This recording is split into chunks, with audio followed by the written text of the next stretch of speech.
Hi viewers, welcome to return to Jesus channel. మరి ఈరోజు చాలామందికి ఒక ప్రశ్న ఉంటుంది. ఏంటి అంటే, దేవుని యొక్క స్వరాన్ని ఎలా వినాలి? మరి దేవుడు మాట్లాడతాడు అని అందరికీ తెలుసు. మరి దేవుడు ఇలా మాట్లాడే ఒక పలానా వ్యక్తి గురించి అని మనం బైబిల్లో కూడా చదువుకొని ఉంటాం. కానీ ఆ స్వరాన్ని మరి ఎలా గ్రహించాలి? మరి యేసుప్రభువు వారు అంటారు, నా గొర్రెలు నా స్వరం వినును అని మాట్లాడతాడు. దేవుడు ప్రతి ఒక్కరితో మాట్లాడతాడు. మరి నీకు కలిసిన దేవుడు, మరి నీకు చెవులిచ్చిన దేవుడు చూడ్డా వినడా? మరి ఎలా అటువంటి ఒక అనుభవంలోనికి మనం వెళ్ళాలి అనేది చూసుకుందాం. మొదటగా దేవుడు ఏ విధంగా మాట్లాడతాడు అంటే, బైబిల్లో మరి కళల ద్వారా మాట్లాడతాడు, దర్శనాల ద్వారా మాట్లాడతాడు.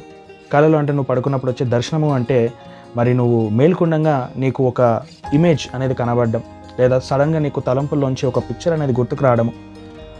ఆ విధంగా దేవుడు మరి మాట్లాడతాడు.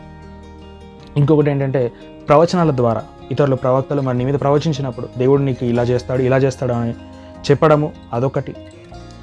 ఇలా పలు విధాలుగా దేవుడు మరి పాత నిబంధనలో మాట్లాడేవాడు. అయితే మరి కొత్త నిబంధనలో పరిశుద్ధాత్ముడు మనలోకి వచ్చేసాడు కాబట్టి మనం ఆలయమై ఉన్నాము కాబట్టి పరిశుద్ధాత్ముడు ఇప్పుడు మనలో ఉన్నాడు.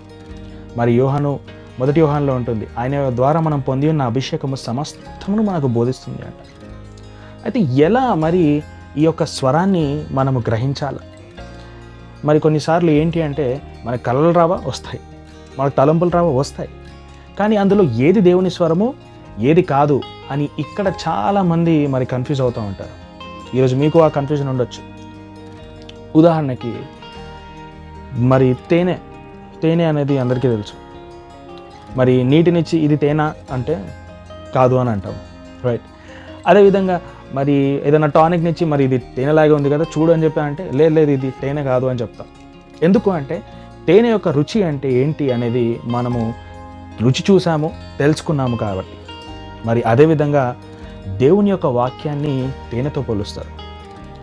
ఎప్పుడైతే ఈ యొక్క ఆత్మకి ఆ యొక్క వాక్యము అనే తేనె అలవాటు పడుతుందో, మరి మిగతా స్వరాలు, మరి మిగతా దర్శనాలు, మిగతా కళలు వచ్చినప్పుడు ఇది కాదు, ఇదే అని నీ యొక్క ఆత్మ గ్రహిస్తుంది.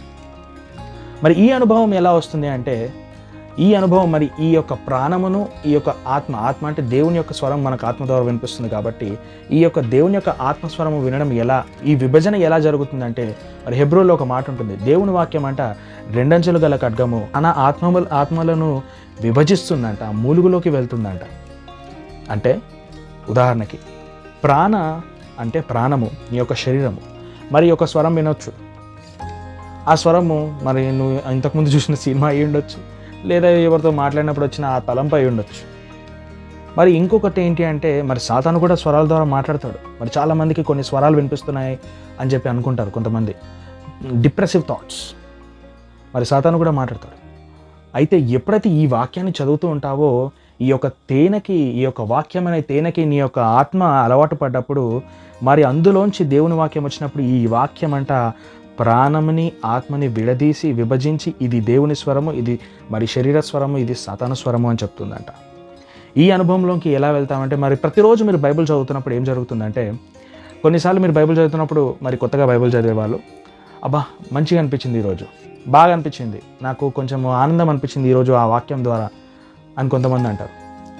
మరి ఇంకొంతమంది ఏమంటారంటే, అనుభవం గల క్రైస్తవులు, ఈరోజు దేవుడు నాతో మాట్లాడాడు ఈ వాక్యం ద్వారా అంటారు.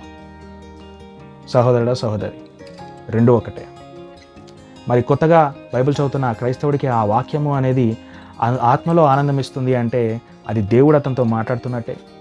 మరి ఎన్నో ఏళ్ళుగా బైబిల్ చదువుతున్న ఈ క్రైస్తవుడికి ఆ యొక్క వాక్యము ద్వారా మరి ఒక సమాధానం అనేది దొరికిందంటే అది దేవుడు మాట్లాడుతున్నట్టే. ఎందుకంటే పరిశుద్ధాత్మ యొక్క ఫలము సంతోషము, సమాధానము. హల్లెలూయా. మరి ఈ రోజు నుంచి మరి మీరు బైబిల్ చదవడం అనేది అలవాటు చేసుకున్నప్పుడు, మరి అందులోంచి మీకు మాట్లాడిన ప్రతిసారి మీ యొక్క ఆనందం ఏదైతే వస్తుందో ఆ ఆనందమునే దేవుని యొక్క వాక్యము అనే తేనె యొక్క రుచికి నీ యొక్క ఆత్మ అనేది అలవాటు పడుతుందని అర్థం.